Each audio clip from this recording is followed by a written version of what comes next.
हाँ, कोई बात नहीं।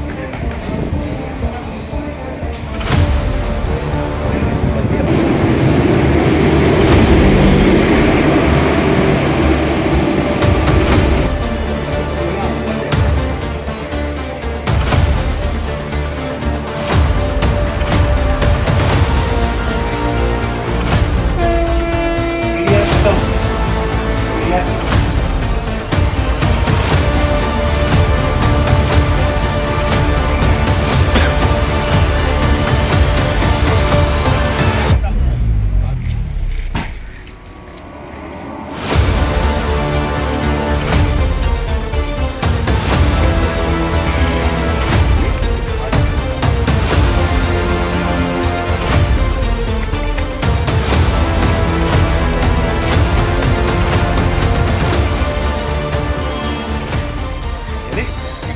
जय श्री राम। सभी को नमस्कार। आज संडे है। एक विशेष प्रस्तुति हम आपके समक्ष लेकर आए हैं। कहते हैं ऊंची उड़ान के लिए ऊंचा बलिदान जरूरी है। ऊंची सफलता के लिए ऊंचा समर्पण जरूरी है। जितनी ऊंचाई पर हम जाते हैं उतनी ही सभ्य सादगी जरूरी है। आज हमारे इस चैनल पारिक प्रेजेंटेशंस पर हम एक ऐसे महानुभाव से आपको मिलाने जा रहे हैं जिनकी जितनी तारीफ करो उतनी कम। वजह क्या है? आज सुबह जब मैं और मेरे सहयोगी समीर इन महानुभावों को जब हम अल्लावर से दांडेली लेकर आ रहे थे तो इनके जीवन में बीती हुई घटनाएं, कहानी कहूं तो गलत होगा क्योंकि यह हकीकत है,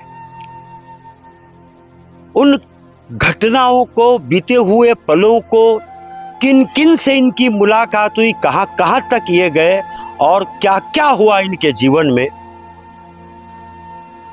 जब हमने सुना तो आप मेरी बात का भरोसा कीजिए, मेरी आंख में भी आंसू थे और ये मेरे रोम खड़े हो गए। निवेदन करता हूं इस वीडियो को पूरा जरूर देखिएगा।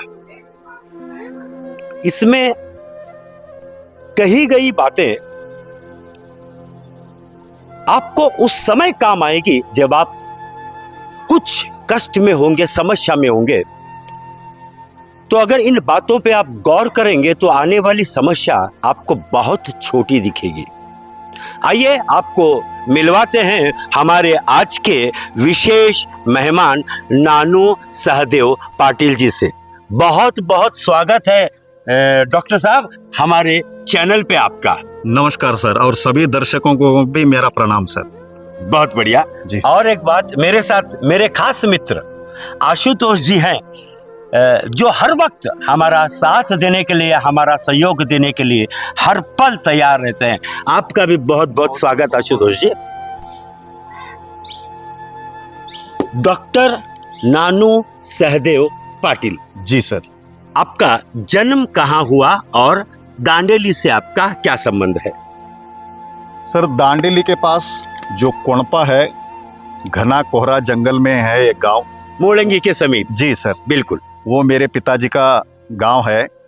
तो एक्चुअली जो धारवाड़ तालुक में मेरे माँ के बाप के घर में मेरा जन्म हुआ था, लेकिन उसके बाद हमारा जो बचपन था वो कोणपा में बीता था। दांडेली में? दांडेली में बीता है सर। कोणपा छोटा सा गांव है, दांडेली का एक हिस्सा है। जी जी सर। बोलिए प्लीज।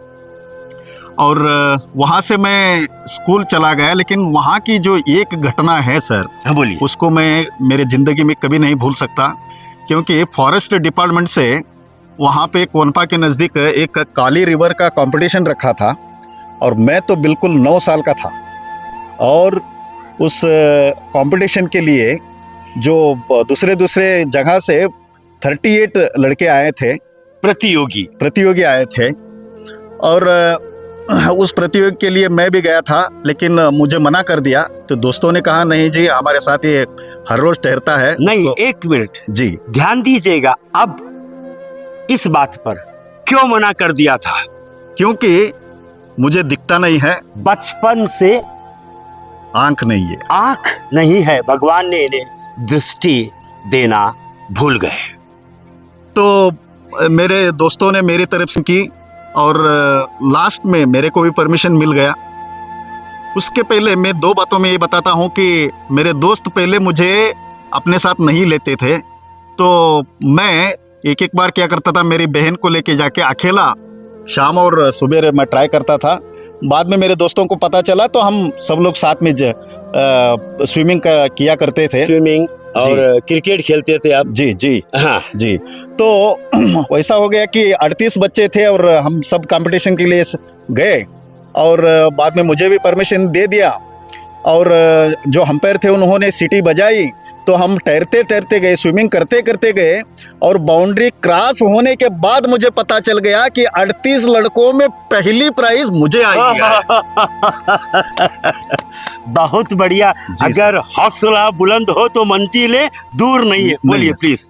जी जी सर, हौसला बुलंद है तो मंजिलें दूर नहीं है, आपने सही कहा।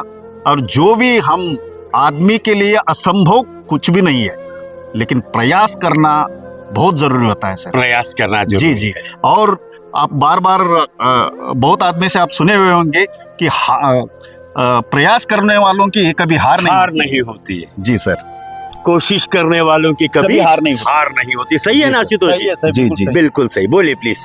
जी सर। और मैं हुबली के सिद्धार्थ मठ में पहली स्टैंडर्ड से मेरा एमफिल होने तक मैं 19 सालों तक हॉस्टल में रहा।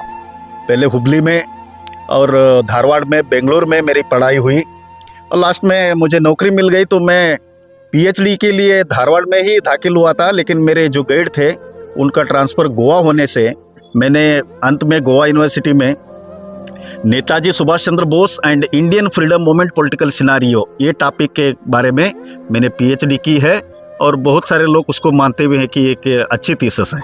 बहुत बढ़िया। जी सर। पीएचडी आपने की? जी सर। पीएचडी और सुधा मूर्ति। जी सर। नाम सुधा मूर्ति जी का नाम ही इतना है कि नाम ले तो ही एक एनर्जी आ जाती है। जी, सुधा मूर्ति जी और पीएचडी, जी बताइएगा क्या संबंध था इन दोनों का? हाँ जी। आपकी पीएचडी और सुधा मूर्ति जी की। जी, वैसे तो सुधा मूर्ति से मैं पहली बार मिला तो वो भी मुझे पता नहीं, वो भी इम्प्रेस हो गई और वो मुझे अपने उस काल में अपना बेटा ही मानती थी। उन्होंने मुझे कुछ पैसे भी दिए पीएचडी करने के लिए। और सुधा मूर्ति जी आप तो जानते हैं कि एक राइटर है, अभी तो राज्यसभा के सदस्य हैं। उनके दामाद इंग्लैंड के प्रधानमंत्री भी थे। बहुत अच्छी आदमी है, बहुत सिंपल है, बहुत सरल है और उनके बातों में दम होता है। और उन्होंने मेरी प्रतिभा को जाना था और मेरे को सपोर्ट किया था सर। सपोर्ट किया था। और पीएचडी मैंने इस टॉपिक को क्यों चुन लिया, आप अगर पूछेंगे तो महात्मा गांधी जी के बारे में मैंने बहुत कुछ पढ़ा है। तो महात्मा गांधी जी जब वो स्वतंत्रता में कूद पड़े तो उनकी उम्र 50 साल हो गई थी सर। उससे पहले वो ब्रिटिश के एक निष्ठावंत नागरिक थे। लेकिन नेताजी सुभाष चंद्र बोस एक ऐसे होनहार थे कि उनकी उम्र 5.5 साल की थी, तब ही उन्होंने मान लिया था कि ब्रिटिशों से गुलामी से इस देश को आज़ाद करना चाहिए। और उनका जो देहांत हुआ था 48 के आयु में, उस तक उन्होंने अपना सब कुछ देश के लिए त्याग दिया था। तो मैंने इसी चीज़ को मानकर मैंने नेताजी के बारे में पीएचडी की है सर। नेताजी पर पीएचडी की? जी जी जी। सर मैं एक आपसे पहले तो आपको नमस्कार करता हूं डॉक्टर साहब। जी सर। आप शुरू से ही नेत्रहीन हैं। जी सर। बट भगवान जो है ये सबको एक अद्भुत अवतार के रूप में प्रस्तुत करते हैं। जी सर। नेत्रहीन है तो आपको कोई ना कोई अंदर से आपको नेत्र तो दिए होंगे, जिससे आपको इस प्रकृति का और ये सौंदर्यीकरण और सब आपको महसूस होता होगा। जी सर। क्योंकि हमारे गाँव में भी, मेरा गाँव उत्तर प्रदेश का बलिया डिस्ट्रिक्ट है, उसको बागी बलिया बोलते हैं। जी सर। वहाँ चित्तू पांडे और मंगल पांडे ने आज़ादी की लड़ाई लड़ी। पहली लड़ाई वहीं से लड़ी गई। जी जी जी जी। तो उसको बागी बलिया बोलते हैं, उसके ब्लड में ही बागीपन है। जी सर। तो हमारे गांव में आप ही जैसे थे, जी सर। बचपन में हम 6-7 साल के थे, जी सर। हमको वो टच करके बोल देते थे कि तुम्हारा पिताजी का ये नाम है। जी जी जी।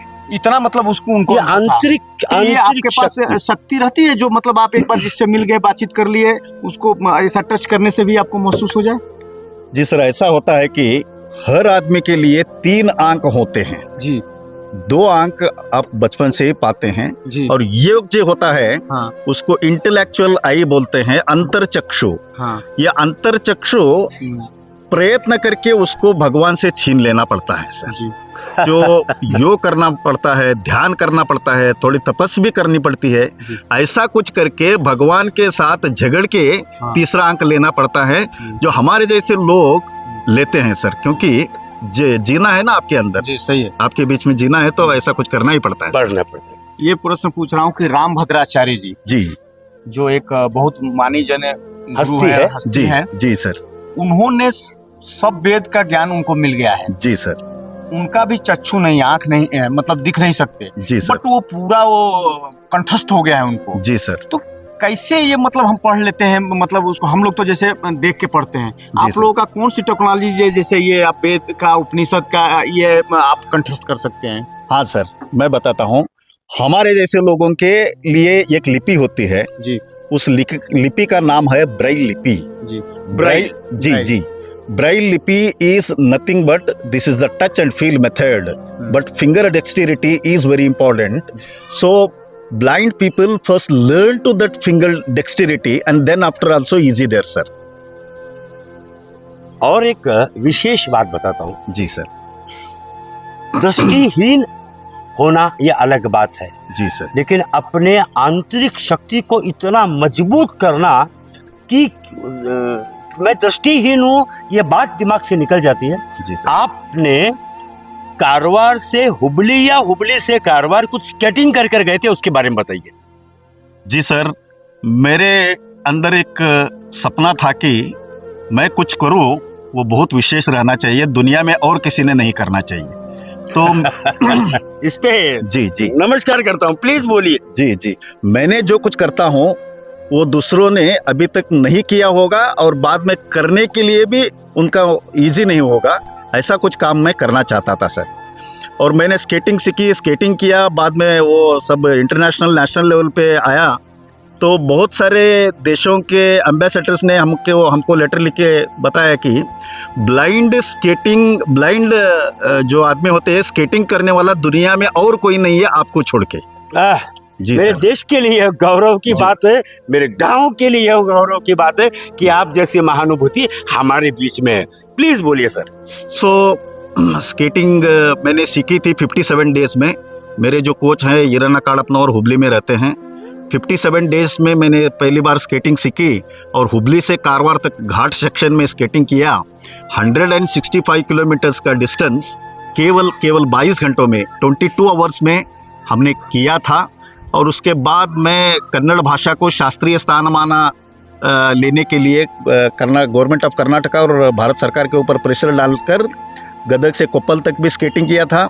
और उसके बाद ये जो गोवा का भी कलसा बंडूरी का चल रहा है, महादाई का पानी कर्नाटक के लिए चाहिए, उसका डिमांड रखे हुबली से नरगुन तक भी स्केटिंग किया था। मैं ऐसा स्केटिंग करता हूँ कि my coach is giving the commentary, I am followed that only, but he will come on 2 wheelers.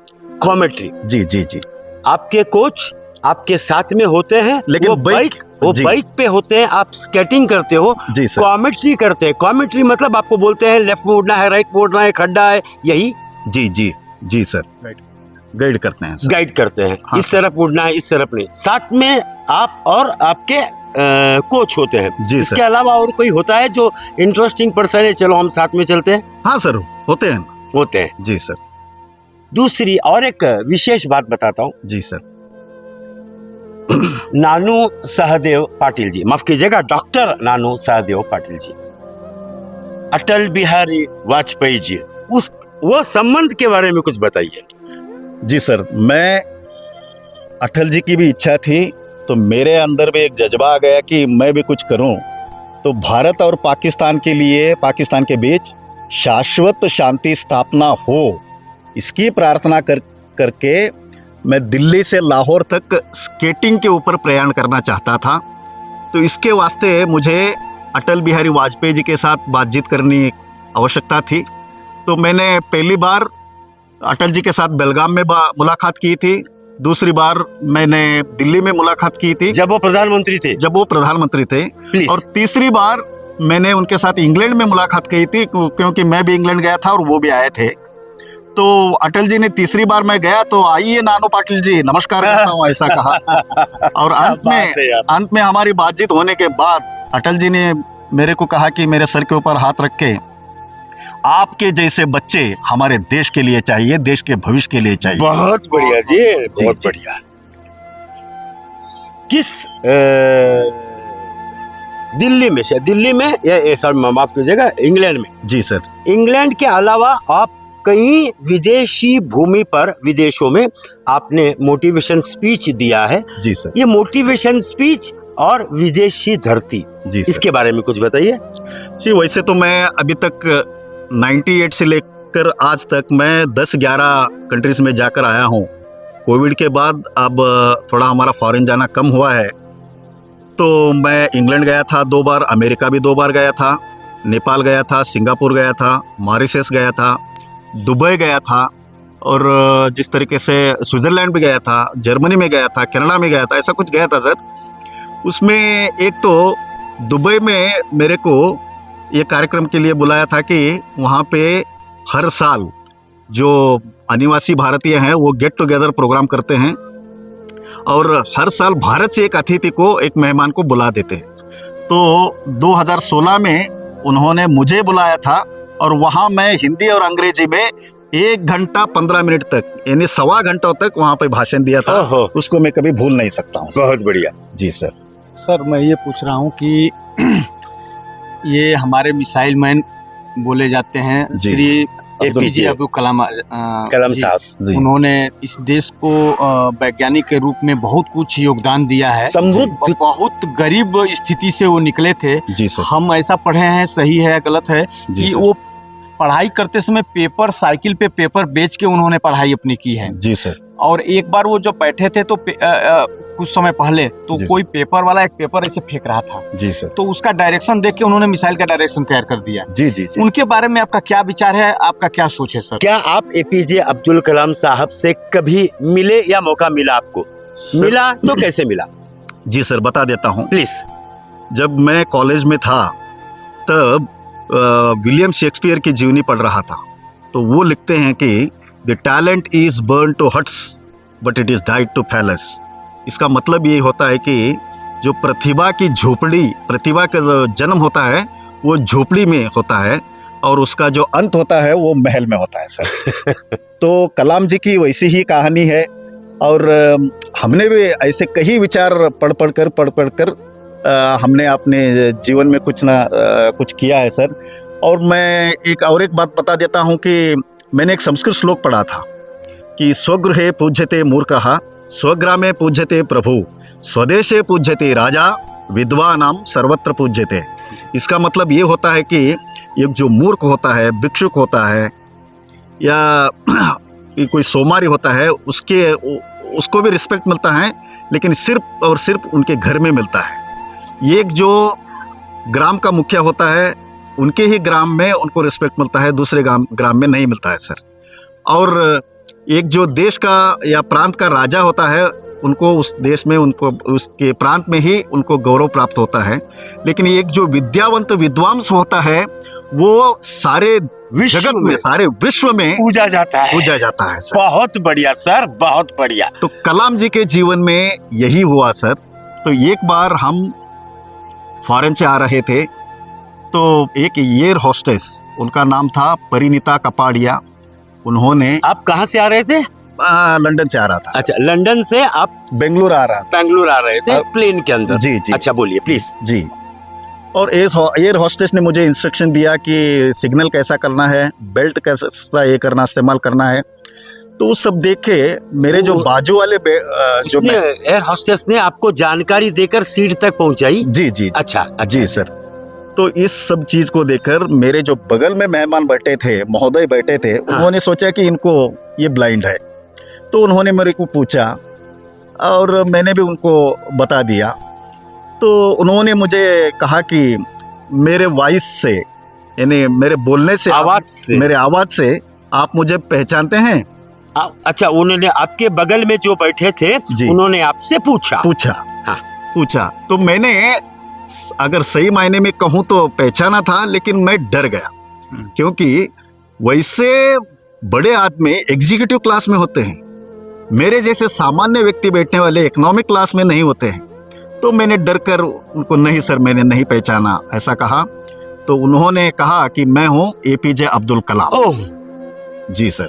और बाद में वो साइंटिस्ट होने के कारण मैंने अनेक प्रश्न उनको पूछे, हाँ। और मैंने भी मेरा परिचय दिया। तो मैं पॉलिटिकल साइंस में PhD होल्डर हूँ, तो मुझे भी उन्होंने बहुत सारे प्रश्न पूछे। तो लास्ट में वो दिल्ली में उतरने वाले थे सर, और मैं बेंगलुरु आने वाला था। तो मैंने रिक्वेस्ट किया कलाम जी से कि कलाम जी आप कुछ ना कुछ मेरे को राय दीजिए, सलाह दीजिए।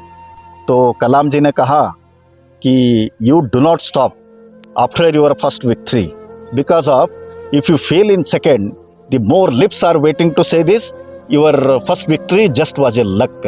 ऐसा उन्होंने मेरे को सलाह दिया था सर। हिंदी में बता दो। जी सर। आप ही बोल दीजिए, मेरे से अच्छा आप बोलेंगे। नहीं सर, बता दीजिए। पहली जीत के बाद आपको रुकना नहीं है।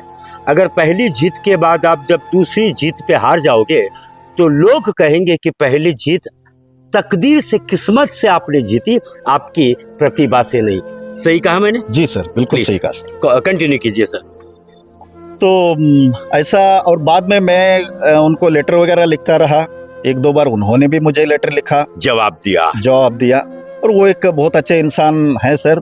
और जब तक मैं, आज तक बहुत सारे मेहमानों के साथ मेरी मुलाकात हुई है, लेकिन मैं कलाम जी से बढ़िया व्यक्ति को कभी मिल नहीं सकता और मिल नहीं पाया सर। बहुत बढ़िया। जी, APJ अब्दुल कलाम एक नाम ऐसा है जिसके नाम मात्र से मुझे लगता है कि एक अजीब सी शक्ति, अजीब सा एक खुशीपन, एक लगता है कि ये मेरे देश के नागरिक है, नाज होता है। जी सर। महसूस होता है। जी सर। संगीत, हाँ सर। संगीत का और आपका एक गहरा संबंध है। आशुतोष जी, आपको एक चीज बताता हूँ। संगीत, श्लोक, योग, इन सारे चीजों में डॉक्टर नानोजी मास्टर है। संगीत के बारे में बताइए सर। संगीत के बारे में ऐसा कहा जाता है कि यथा नयति कैलासम नगम गान सरस्वती, तथा नयति कैलासम न गंगा न सरस्वती। यानी कुछ उद्देश्य या न उद्देश्य होने से भी अगर कोई गंगा, यमुना, सिंधु, सरस्वती, नर्मदा, तपती, ताम्रपर्णी जैसे नदियों में डूबता है तो वो स्वर्ग नहीं पहुंचता। लेकिन अगर गायन सरस्वती को किसी ने अपनाया तो डेफिनेटली स्वर्ग पहुंचता है सर। संगीत को कोई अडॉप्ट करता है तो डेफिनेटली वो भगवान के साथ भी बातचीत करता है और भगवान के पास भी जाता है। ऐसी शक्ति संगीत को है सर। वैसे तो मेरे को बहुत सारे हॉबीज है, उसमें संगीत भी एक है। मैं गाता भी हूँ और फ्लूट बजाता हूँ सर। और बांसुरी वादक। जी सर। और मैं जो 7-8 साल का था तभी इसको सीखने का शुरू किया था, और आज भी उसका प्रैक्टिस जारी है सर। आप बता रहे हैं कि आप गाते हैं। जी सर। हम कर्नाटका में हैं। जी सर। इसमें कोई दो राय नहीं, हमें कर्नाटका से लगाव है, कन्नड़ भाषा से बहुत लगाव है। जी सर। ये बात अलग है कि मुझे कुछ कम आती है, ना के बराबर। अगर मैं आपसे कहूं कि कोई हिंदी गीत आप गुनगुनाए तो क्या आप सुना पाएंगे? जी सर, सुना पाऊंगा सर। प्लीज, कौन सा एक दो लाइन सुनाइएगा। जी। अगर चंदन है इस देश की माटी, बहुत बढ़िया। चंदन है इस देश की माटी, तपोभूमि हर ग्राम है। सुनाइएगा प्लीज। चंदन है इस देश की माटी, तपोभूमि हर ग्राम है। हर बाला देवी की प्रतिमा, बच्चा बच्चा राम है, बच्चा बच्चा राम है। हर शरीर मंदिर सा पावन, हर मानव उपकारी है। हर शरीर मंदिर सा पावन, हर मानव उपकारी है। जहाँ सिंह बन गए खिलौने, गाय जहाँ माँ प्यारी है। जहाँ सबेरा शंख बजाता, लोरी गाती शाम है। जहाँ सबेरा शंख बजाता, लोरी गाती शाम है। हर बाला देवी की प्रतिमा, बच्चा बच्चा राम है, बच्चा बच्चा राम है। क्या तारीफ जी, करूं नानू साहब, जी सर, प्रणाम करता हूँ। धन्यवाद सर। और एक चीज बताऊं, जी सर। काफी तादाद में मारवाड़ी लोग भी यहाँ रहते हैं जी सर। और मेरे चैनल को भी देखते हैं। जी सर। आप उदयपुर गए थे हाँ सर। 1999 में, सितंबर में गया था। सितंबर में। क्यों गए थे और वहां से क्या सीख कर आए आपने? वहाँ पे एक फेस्टिवल चल रहा था सर, उमंग फेस्टिवल। उमंग जी, और उदयपुर में। जी जी। और मैं तो शाम 16-17 साल का लड़का था, तो उस कार्यक्रम में कुछ पार्टिसिपेशन देने के लिए गया था। मैं वहाँ पे विशेष रूप से मलखंबा किया था सर। मलखंबा। जी, मलखंबा जो कि योग होता है ना, जी जी जी।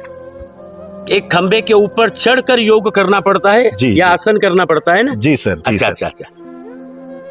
जी सर। तो वहाँ पे गया था, तो वहाँ पे मैंने एक राजस्थानी गीत को सुना था सर, और आज भी मुझे याद है सर। प्लीज सुनाइएगा। जी सर। पानी डो बरसा दे मारा राम रे, पानी डो बरसा दे मारा राम रे। ओ भी जो तारी बाट रे, भी जो तारी बाट रे। ओ पानी डो बरसा दे मारा राम रे। रिमा झिमा पानी तो बरसा दे, रिमा झिमा पानी तो बरसा दे। टूटा फूटा खेता माही, टूटा फूटा खेतों माही, टूटे फूटे जो पड़ो। हरिया हरिया खेता माही, टूटो फूटो जो पड़ो। जो तारी बात सुनते बाट रे, वो भी जो तारी बाट रे। ओ पानी तो बरसा दे मारा राम रे। क्या बात है यार। जी सर। अन प्रणाम करता हूँ सरकार आपको। 1999 में गए थे और आपको वो गीत, हर एक शब्द उस गीत के याद है। जी सर। और एक विशेष बात बताता हूँ, जब आप अपनी आशुतोष जी हैं, आशुतोष जी, आप अपनी जन्म तारीख, जी, महीना और साल अगर बताते हैं तो उस वक्त कौन सा दिन था वो आप ये बता सकते हैं? अच्छा, हाँ, आप बताइएगा। 26 मई 1976। 26 मई 1976, 26 मई को इनका जन्म हुआ था। जी सर। उस दिन वार क्या था बता सकेंगे आप? जी जी सर, बताएंगे सर।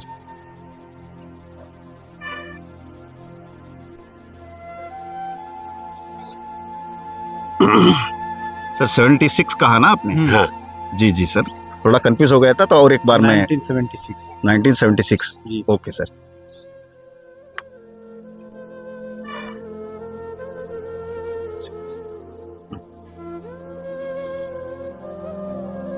छब्बीस मई कहा ना सर आपने? हाँ, 26 मई जी, 1976। वो सर दिन था, बुधवार था सर।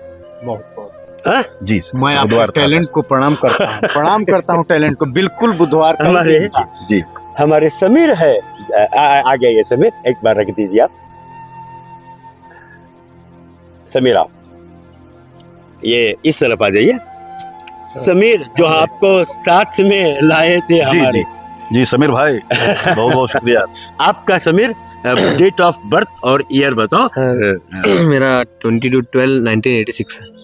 20 दिसंबर 22 दिसंबर 1986। 1986। अच्छा बता देता हूँ। प्लीज।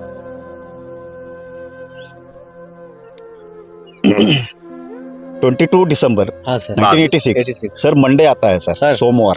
हाँ, बताओ सर। तारीख सही बात है। मेरे को ऐसा लग रहा है कि अपनी जीवन में सबसे टैलेंटेड और एक महापुरुष के साथ बैठा बैठा। है। इतना सही है। पॉसिबल नहीं है कि कोई भी जो है मतलब बता दे इसे। इतना जाने। ना ना ना और मैं सुबह आते वक्त मैं और समीर क्या बोलूं, महानुभाव बोलूं, महाशय बोलूं, महात्मा बोलूं, संत बोलूं, ज्ञानी बोलूं, विद्वान बोलूं, क्या बोलूं, उनके साथ जब आ रहा था तो आशुतोष जी मैं अपने आप को धन्य समझता हूं कि इन्होंने मुझे समय दिया जी।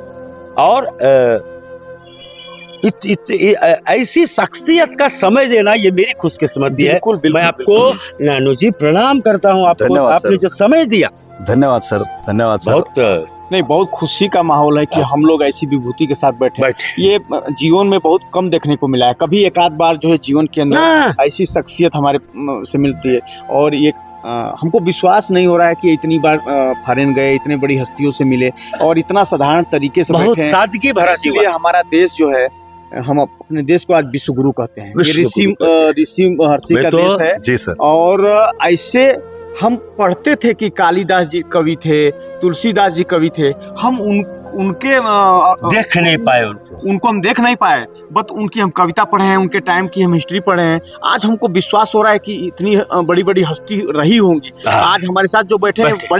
बड़ी हस्ती आज है। बड़ी हस्ती हैं। आपको देखकर मैं बोल रहा हूँ ना, विशेष बताता हूँ, आपने हमें समय दिया ना, हाँ। इसके लिए हृदय से धन्यवाद देता हूँ। धन्यवाद, बिल्कुल बहुत धन्यवाद। बड़ी बात है हम हाँ। लोगों के लिए। बहुत छोटा चैनल है हमारा। जी सर। आप जैसे महानुभाव के आने से आज हमें गर्व होता है। सर वैसा तो कुछ नहीं है सर। मैं समझता हूँ कि मेरे से भी छोटा और कोई नहीं होगा। सर आपको देखने के बाद, आपको सुनने के बाद जी सर। हमें लगता है कि हमें जीवन में बहुत कुछ करना बाकी है। सर मैं आपसे एक प्रश्न पूछना चाहूंगा। जी सर। आप मानते हैं कि इस संसार में कोई शक्ति है जो इस देश को, ये पूरे संसार को चला रही है? जी सर, बिल्कुल बिल्कुल सर, बिल्कुल। क्योंकि एक शक्ति है, लेकिन उस शक्ति को हमें पाना पड़ता है सर जी। ऐसा ही चुप बैठने से वो शक्ति आपके अंदर नहीं आ जाती है, जागृत नहीं होती है। और आदमी को भी शक्ति जागृत करती है और इस संसार को भी एक शक्ति जो है वो चला रही है सर। सर हम लोग जो कर्म कर रहे हैं, जी सर। देखिए द्वापर रहा, सतयुग रहा, जी सर। त्रेता युग रहा, जी सर। हर युग में राक्षस और मनुष्य और देव रहते हैं। जी सर। तो आप ये मानते हैं कि ये जो कलयुग चल रहा है, इसमें जो आदमी जैसा कर्म करेगा उसका परिणाम इसी युग में मिलेगा या अगले नेक्स्ट युग में मिलेगा, या मतलब कि आदमी को अच्छा करना चाहिए, अच्छा कर्म करने चाहिए? सर पहले ऐसा था जी कि अपने कर्म को स्वीकार करने के लिए या कर्म के फल भोगने के लिए जन्म जन्म लेकर आना पड़ता था। जी। लेकिन अब इसको भी भगवान ने थोड़ा डिजिटल कर दिया है सर। जी। तो इस जन्म का जो धर्म या कर्म होता है ना, जी। उसका फल अभी ही मिल सकता है मिल सर। सकता है। जी सर, ऐसा मेरा मानना है सर। अपनी अपनी सोच है। कर्म जी, प्रधान सर। है। जी सर। और नानू जी, जी सर।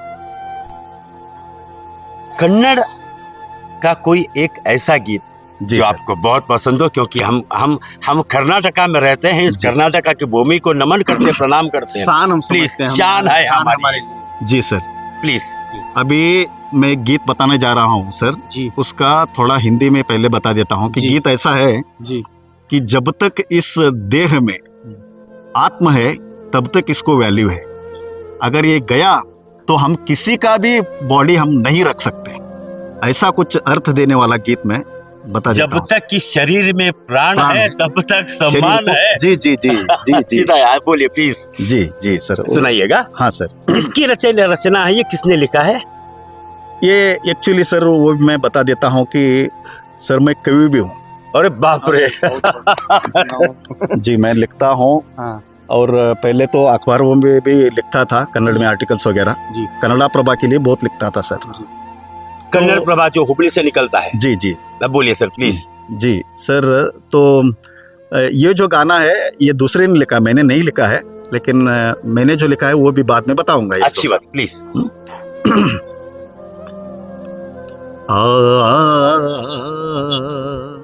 ಹಕ್ಕಿ ಗೂಡು ಬಿಟ್ಟ ಮೇಲೆ ಗೂಡಿಗೇನು ಬೆಲೆ ಇದೆ,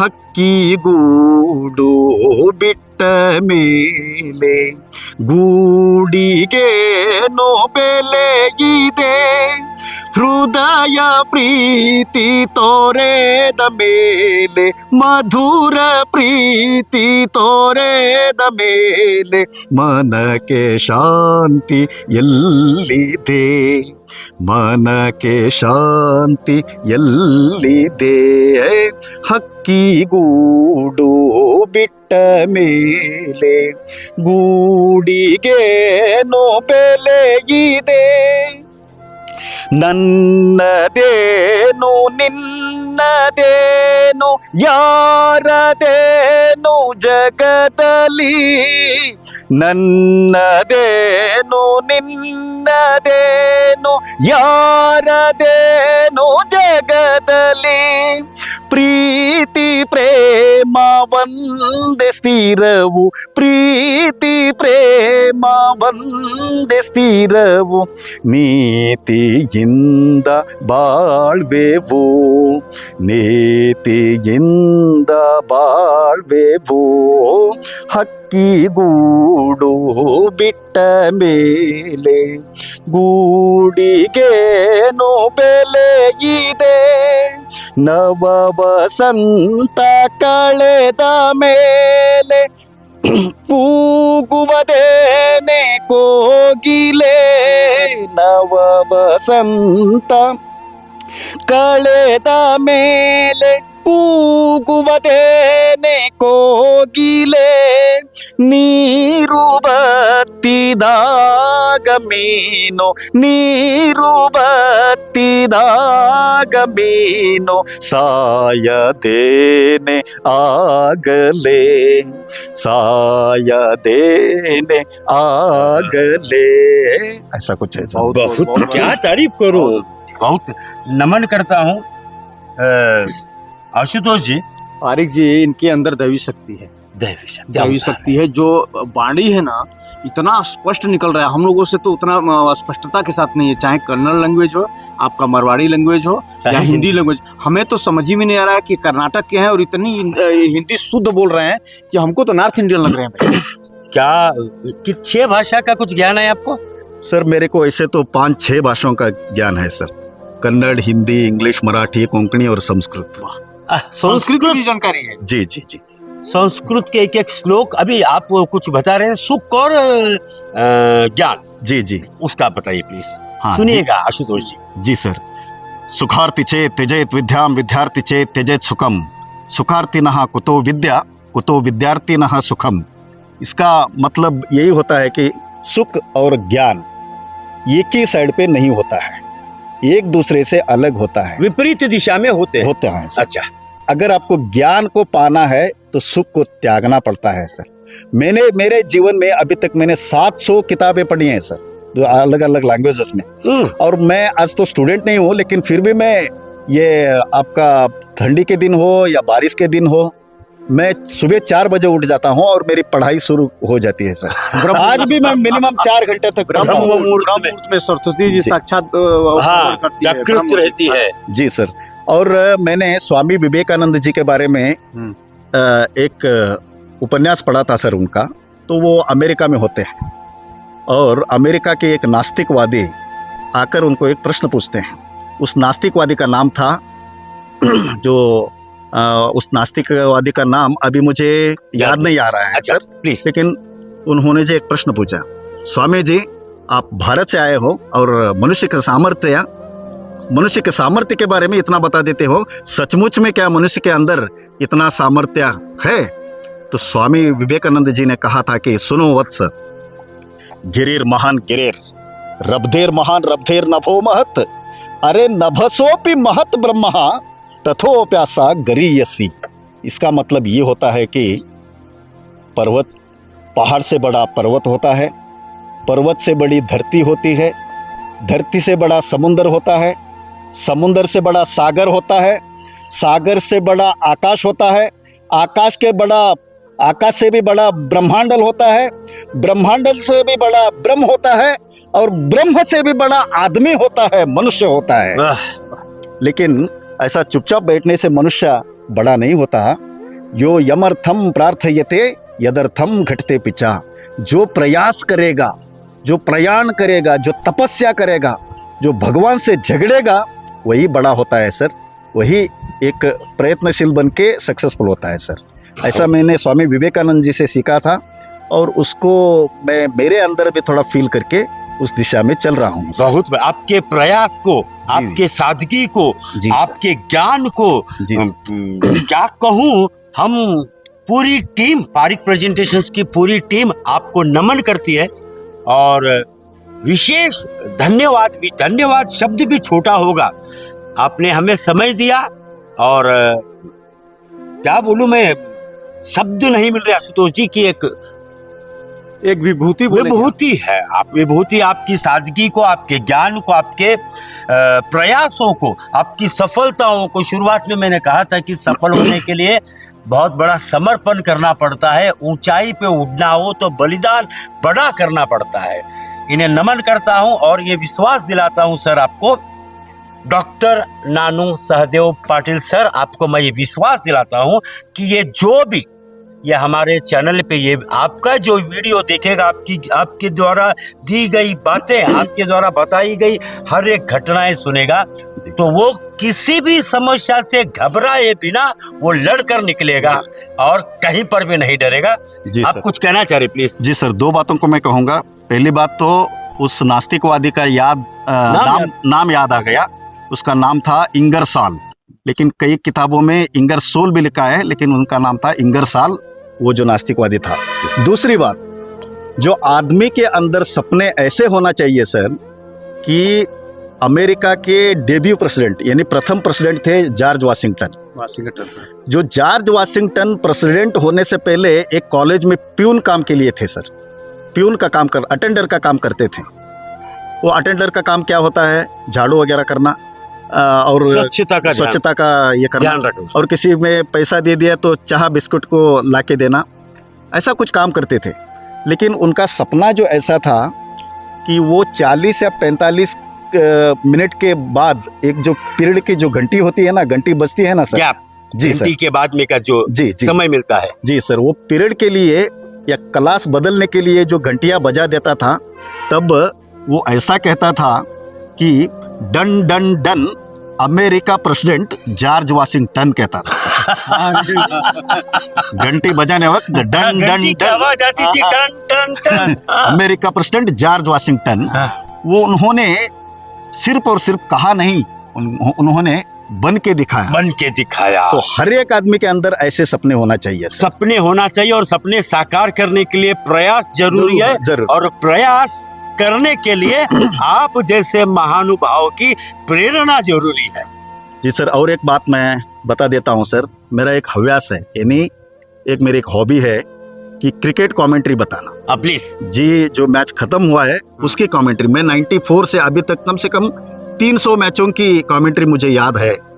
और मैं मेरी कमेंट्री को डॉक्टर राजकुमार जी को सुनाया था। Doctor Rajkumar ji means Kannada picture के प्रख्यात, जी अच्छा, अटल बिहारी वाजपेयी जी को सुनाया था, नरेंद्र मोदी जी को सुनाया था, और सचिन तेंदुलकर की जो वाइफ है अंजलि, उनको मिलने के, एक्चुअली मैं सचिन को मिलने के लिए उनके घर गया था, मैं जब बम्बई में था।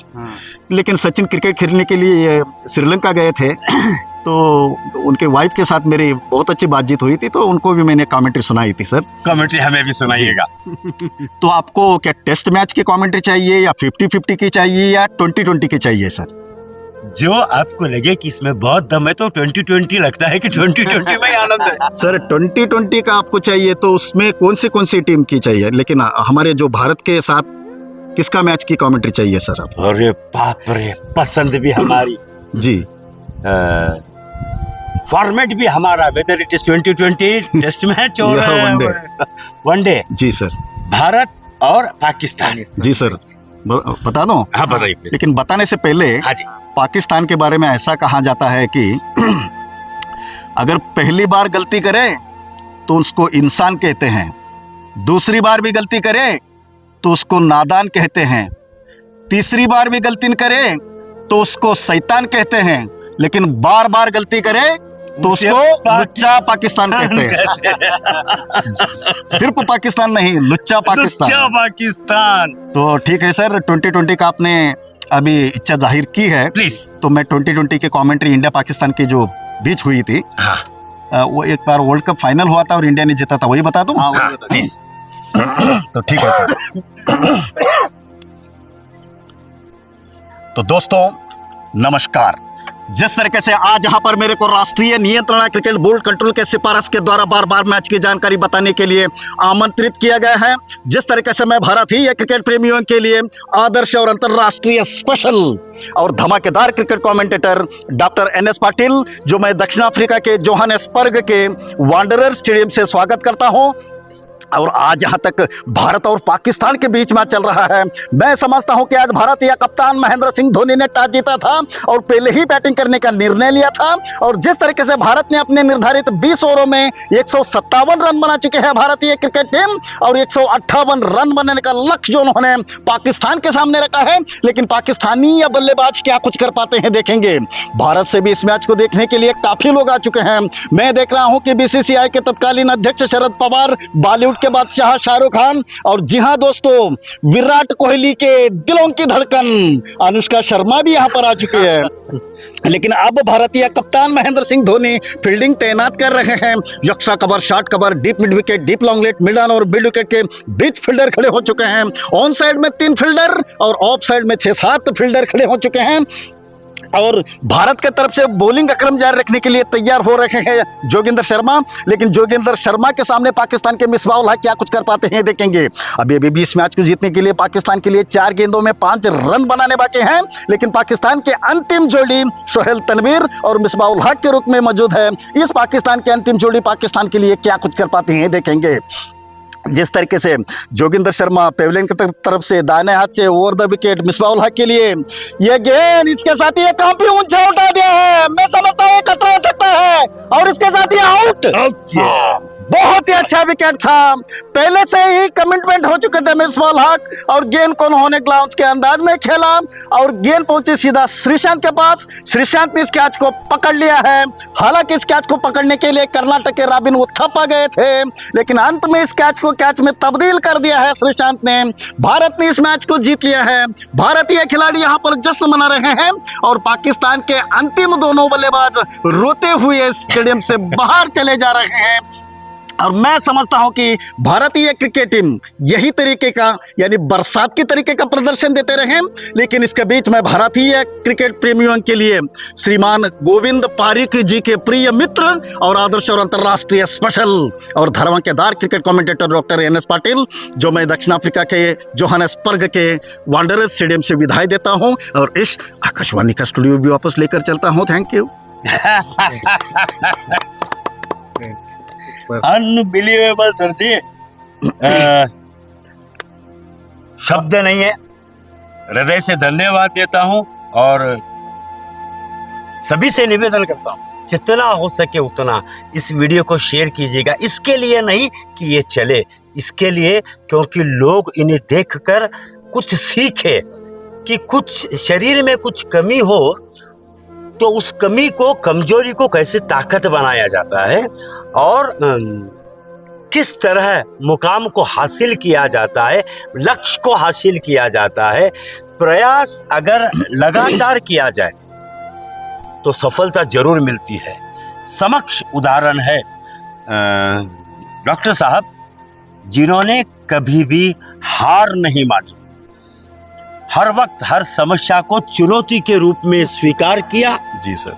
उस चुनौती को चुनौती दी और आगे बढ़ते चले गए। सभी आप सभी का बहुत बहुत धन्यवाद देता हूं, विशेष धन्यवाद देता हूं हमें समय देने के लिए डॉक्टर नानू सहदेव पाटिल जी का।